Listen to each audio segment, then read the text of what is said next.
Bem, chegamos à última lição desse trimestre com o título As promessas de Deus são infalíveis. Durante todo esse trimestre nós falamos sobre as promessas de Deus, nós falamos das promessas de Deus para a igreja, para Israel, a promessa também falando sobre a obediência, porque aquele que obedece está debaixo da promessa de Deus. Falamos também sobre a promessa de salvação, a promessa de cura divina, a promessa de um novo coração, promessa de paz, promessa para pais e filhos, promessa de proteção divina, promessa de provisão, também a promessa de vida abundante e finalmente vamos dizer aqui, confirmar de acordo com a Bíblia Sagrada, que as promessas de Deus são infalíveis. O texto áureo está dizendo, Deus não é homem para que minta, nem filho do homem para que se arrependa. Porventura diria e não o faria, ou falaria e não o confirmaria. Números capítulo 23, versículo 19. E nós vamos ver aqui também aquela passagem em Gênesis, né, que diz que Deus se arrependeu de ter feito o homem. Então nós vamos entender direitinho o significado daquele arrependimento, porque não é o mesmo significado do arrependimento para com o sentimento humano. Ali a tradução mais correta é Deus se entristeceu com a atitude, Deus se entristeceu com o caminho que o homem escolheu do pecado. Então nós vamos ver mais para frente, porque tem muitas pessoas que se confundem, né, com essa passagem. Verdade prática, as promessas de Deus são infalíveis, porque Deus e sua palavra sempre cumprem o seu propósito. Então Deus nunca volta atrás em sua palavra. Deus é fiel, Deus é verdadeiro, Deus é amor, e nós temos que confiar em Deus e na sua santa e bendita palavra. A leitura bíblica em classe se encontra no Salmo 102, também no versículo 25 ao 27, também segundo Pedro, segunda carta de Pedro, capítulo 3, versículo 8 ao 13. Interessante que nessa passagem de Pedro está aquela passagem, né, que muitas pessoas hoje imaginam assim, mas estamos no ano 2024, entrando em 2025, e o Senhor Jesus prometeu voltar, e esses crentes falam que vai ter arrebatamento e nunca acontece, mas aqui está a explicação, Deus não retarda a sua promessa, ainda que alguns a tenham por tardia, mas Ele é longânimo para convosco, não querendo que alguns se percam, senão que todos venham ao conhecimento da verdade e arrepender-se. E aí vem a explicação de Pedro dizendo, não ignoreis, amado, uma coisa, que um dia para o Senhor é como 1000 anos, e 1000 anos é como um dia. Então se nós estamos agora em 2030, vai se aproximar 2000 anos que Jesus prometeu buscar a sua igreja. Então, na contabilidade de Deus seria então 2 dias. Então, não deixe ninguém confundir a sua mente, confundir a sua cabeça, mas saiba que Deus é fiel, Deus é poderoso e Deus nunca jamais falhou. De como nós vamos observar aqui durante esta lição. Introdução: a Bíblia revela atributos exclusivos de Deus. Então, onipotente, só Deus é todo poderoso. Onipresente, só Deus está presente em todos os lugares. Onisciente, só Deus é ciente de todas as coisas. Muitas vezes a pessoa fala, mas pastor, como é que o diabo sabe o que nós estamos pensando? Não, o diabo não sabe o que nós estamos pensando, mas só que nós damos dica, né? Quando você cumprimenta uma pessoa que você não gosta, aquela pessoa vira as costas para sair, você faz aquela cara de que não gosta daquela pessoa, Satanás anota isso. Então o inimigo ele sabe aquilo que a expressão facial nossa, ele denota ela, né? E também aquilo que nós falamos. Tem um ditado popular que diz que o peixe morre pela boca. Então muitas vezes o crente está dizendo, eu não suporto tal coisa, eu não suporto tal coisa. O inimigo está anotando tudo isso. Então por isso que o inimigo sabe coisas da nossa vida, mas ele não consegue ler os nossos pensamentos. Agora tem algo também que só Deus é. Deus é imutável. Deus é imutável. Então Deus também é fiel. E Deus também é infalível. A infalibilidade de Deus em suas promessas é um tema de grande valor que nós vamos começar a ver agora. A primeira parte, Deus é infalível. A infalibilidade de Deus, o Salmo 102 revela a autoridade de Deus exemplificada pelo seu governo. Então Deus, ele está governando. Deus está no controle de todas as coisas. Pastor, mas tem hora que parece que as coisas saem do controle do âmbito humano. Mas para com Deus jamais algo sai do controle. Ele está no controle de todas as coisas. Contudo, o salmista faz o contraste entre Deus e sua criação.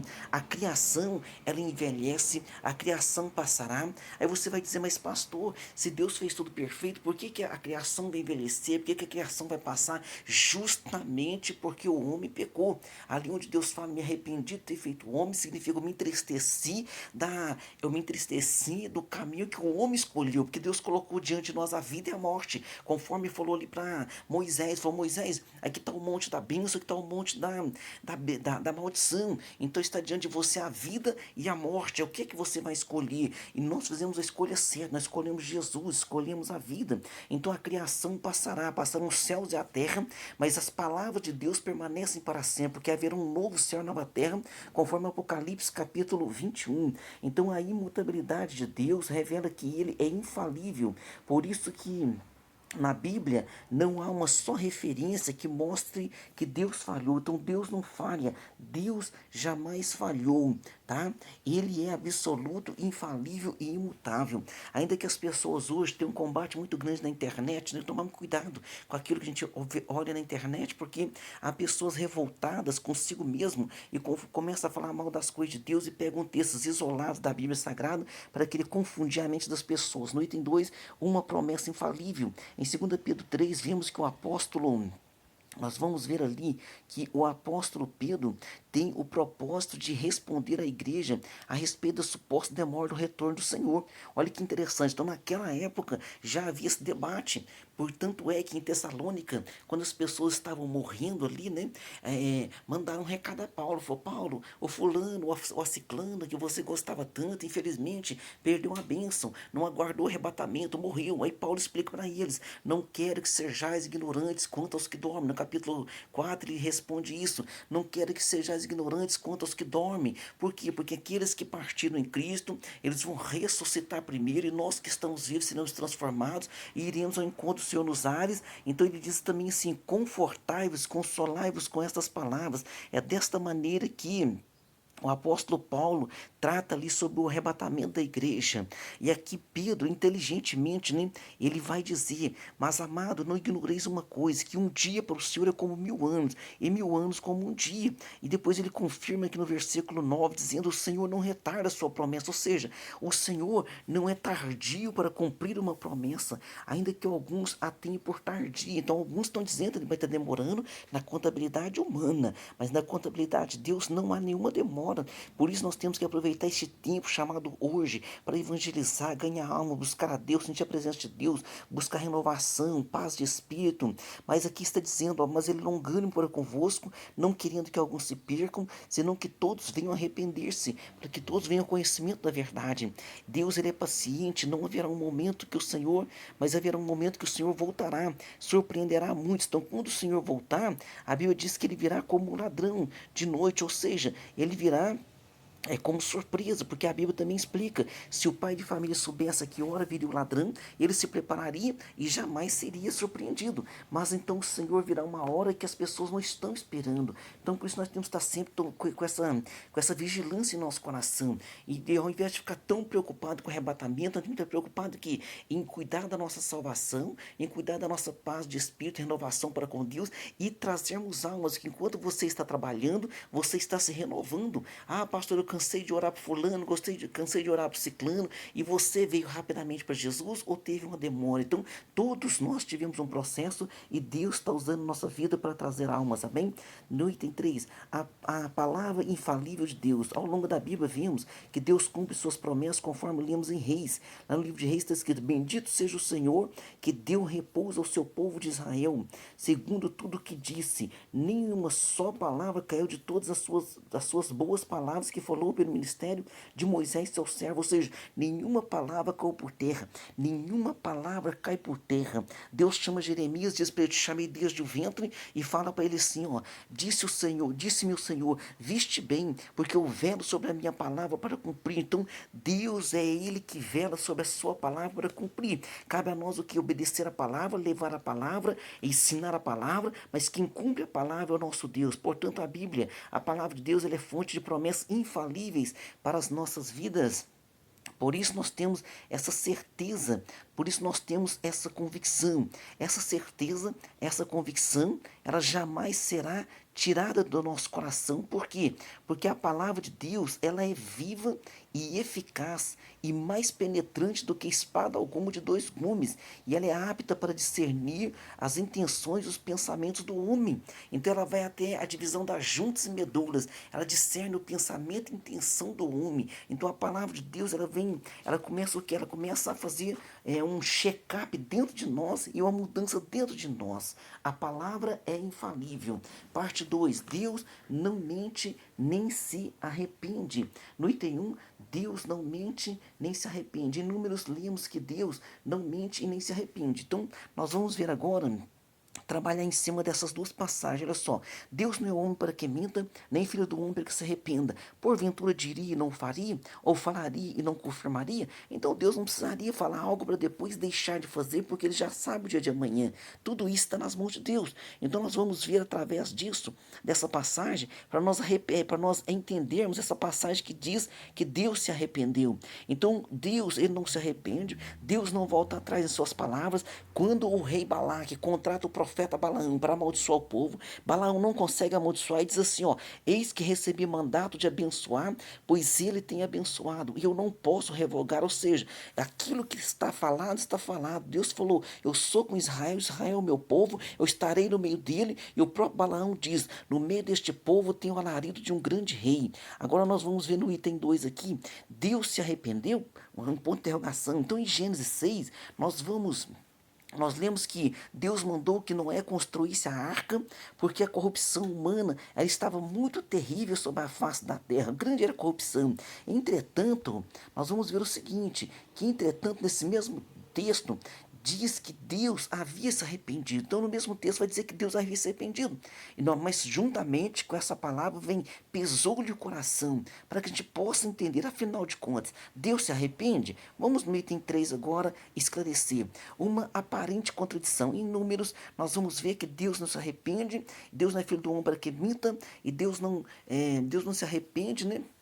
Para que minta, e nem filho do homem para que se arrependa. Então, aqui é bem claro, em Números está dizendo que Deus, ele não se arrepende, que Deus não mente, que Deus ele é fiel. Agora nós vamos em Gênesis capítulo 6, versículo 6, dizendo assim: então arrependeu-se Deus de haver feito o homem. Peraí, mas o arrependimento nosso humano, quando eu digo que me arrependi, significa o quê? Que se eu pudesse voltar atrás, eu faria diferente. Será que esse arrependimento aqui, essa não é a melhor palavra para a tradução?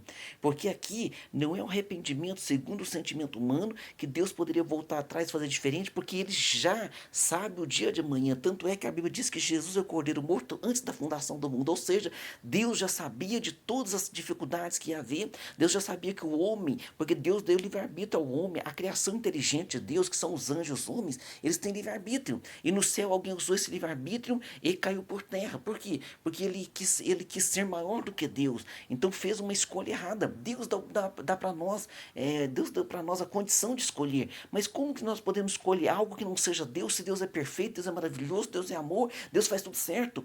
Ou as pessoas hoje que estão falando mal das coisas de Deus, que estão dizendo: ah, mas Deus ele vai matar alguém, vai mandar para o inferno alguém que não quer ficar ao seu lado. Mas não é que Deus vai mandar para o inferno alguém que não quer ficar ao lado de Deus. É que não existe vida fora de Deus. Deus é vida, Deus é amor. Jesus Cristo falou: eu sou o caminho, a verdade e a vida. Como é que alguém quer ter vida fora de Jesus? Fora de Jesus tudo significa inferno. Então aqui está dizendo: então se arrependeu o Senhor, ou seja, então se entristeceu o Senhor pelo caminho que o homem escolheu. Então Deus se entristeceu pelo caminho que o homem se escolheu, que o homem escolheu. Essa é a melhor tradução. Contudo, em Gênesis 6, né, quando nós falamos essa palavra arrependimento, não tem nada a ver com o que Deus fez, mas com o que a sua criação escolheu fazer. Então isso está bem claro. Está bem claro aqui na explicação, né? Na teologia damos o nome a esse fenômeno presente nas escrituras de antropopatismo. Significa o quê? Significa que o autor sagrado, ele vai explicar algo e ele dá para Deus a conotação de sentimentos humanos, para que a gente possa conseguir compreender, né? Então faz assim, ó, diz assim, essa palavra, ou seja, a forma que o autor sagrado usa para atribuir características humanas a Deus, para que fique mais claro o nosso entendimento. Então você vai entender de uma maneira, né, bem simples, que quando diz Deus se arrependeu de ter feito o homem, ou seja, Deus se entristeceu pela escolha que o homem fez. Por quê? Porque o homem é a coroa da criação. Deus ama o homem de maneira extraordinária e o homem agora toma este caminho, toma essa atitude errada. Então entristeceu com a escolha que a humanidade fez em relação ao pecado. Parte 3 e última, as infalíveis promessas de Deus, um plano glorioso. A queda do ser humano não pegou Deus de surpresa, pelo contrário, havia um plano delineado por ele desde o princípio, desde o início, conforme lemos em Apocalipse. Olha o que diz lá em Apocalipse, capítulo 3, versículo 8. E adoraram a todos os habitantes sobre a terra, quer dizer, adoraram a besta, né? Estes cujos nomes não estão escritos no livro da vida. Então as pessoas que o nome não estão escrito no livro da vida vão se entregar, né? Vão adorar a besta, vão rejeitar o cordeiro, e diz assim, que está escrito no livro do cordeiro, da vida do cordeiro, que foi morto desde a fundação do mundo. Então, peraí, quem é este cordeiro? Jesus, peraí, foi morto desde a fundação do mundo? Sim, foi morto desde a fundação do mundo. Então, lá em Gênesis capítulo 3, versículo 15, quando o homem peca, quando a mulher peca, e quando Deus vai conversar com eles, cada um fica jogando a culpa um no outro, Deus coloca um jugo, né, sobre cada um, Deus coloca uma disciplina sobre cada um, e quando chega a vez da serpente, porque é o próprio Satanás se rebeliou no céu, e uma terça parte dos anjos caiu com ele, então o próprio Deus diz a ele, da semente da mulher, da barriga da mulher vai nascer alguém que vai te esmagar a cabeça. Então Jesus já estava prometido antes da fundação do mundo, Deus já sabia tudo o que ia acontecer,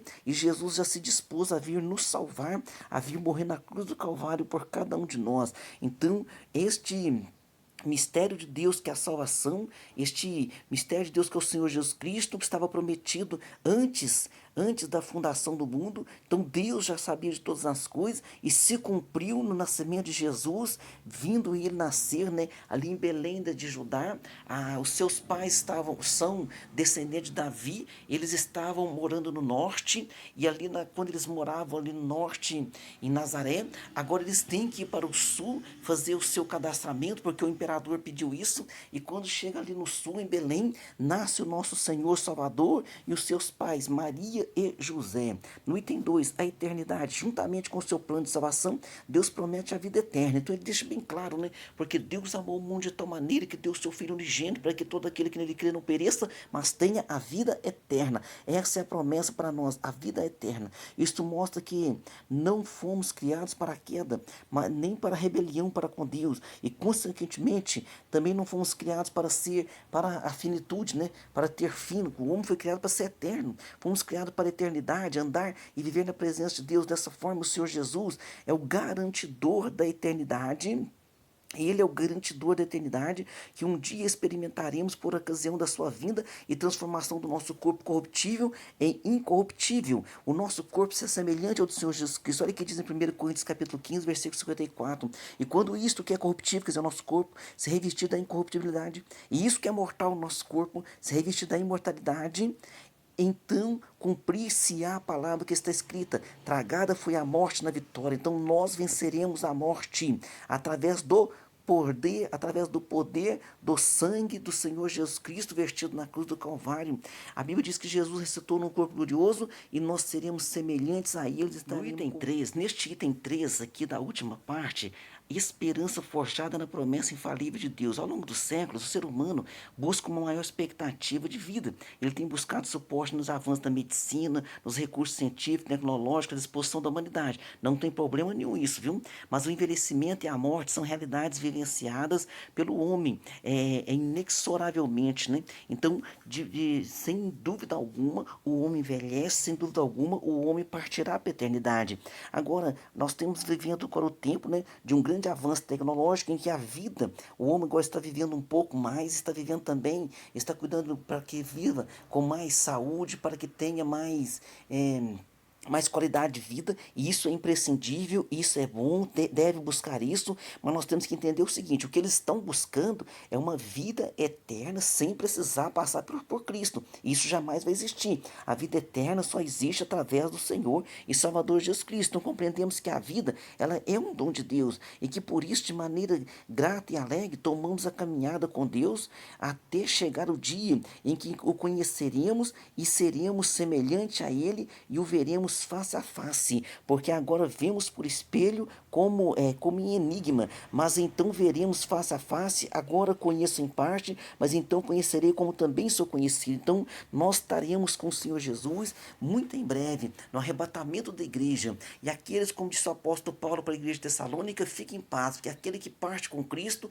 já está com a sua vitória garantida. Tanto é que Paulo disse: o meu viver é Cristo e o meu morrer é ganho. Então Paulo deixou bem claro: se eu morrer é ganho. Por quê? Porque estarei por toda a eternidade com o meu Senhor Jesus. Então, ou no arrebatamento da igreja, ou se partir com Cristo, o crente sempre está garantido, porque ele está na presença de Deus. Conclusão: concluímos mais um trimestre estudado a respeito das promessas, estudando a respeito das promessas infalíveis de Deus. Aqui temos a oportunidade de renovar a nossa esperança no Senhor, sabendo que podemos fazer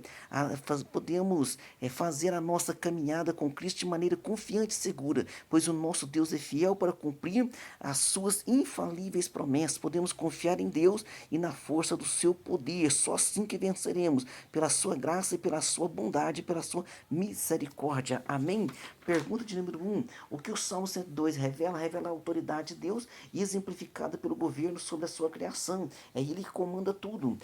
Pergunta 2. O que lemos no livro de Números, segunda lição? Lemos que Deus não mente e nem se arrepende. Pergunta 3. O que tem a ver o arrependimento em Gênesis 6? Então o arrependimento no Gênesis 6 não tem nada a ver com Deus, mas tem a ver com o que o homem escolheu fazer. Então ali a palavra correta seria, o correto ali não é dizer assim, ó, e Deus se arrependeu de ter feito o homem. O correto é dizer, e Deus se entristeceu com o que o homem decidiu fazer, com todas as bênçãos que Deus lhe entregou. Deus lhe entregou o caminho da verdade, o caminho da vida, e o homem escolheu o caminho errado. Então isso entristeceu o Senhor. Pergunta 4. De acordo com a lição, como o ministério da salvação foi revelado? Foi revelado como promessa infalível de Deus.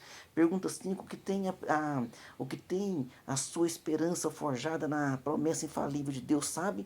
O que os que têm a sua esperança forjada na promessa infalível de Deus sabem que nada nesse mundo pode enfraquecer a alegria da salvação que desfrutamos em Cristo Jesus. O próprio Jesus falou: não vos alegrei porque vos sujeito o Espírito, mas alegrai-vos antes por ter os vossos nomes escritos no livro da vida. Amém? Deus abençoe você, sua família. Até o próximo trimestre, que está também uma bênção. Fique com Deus.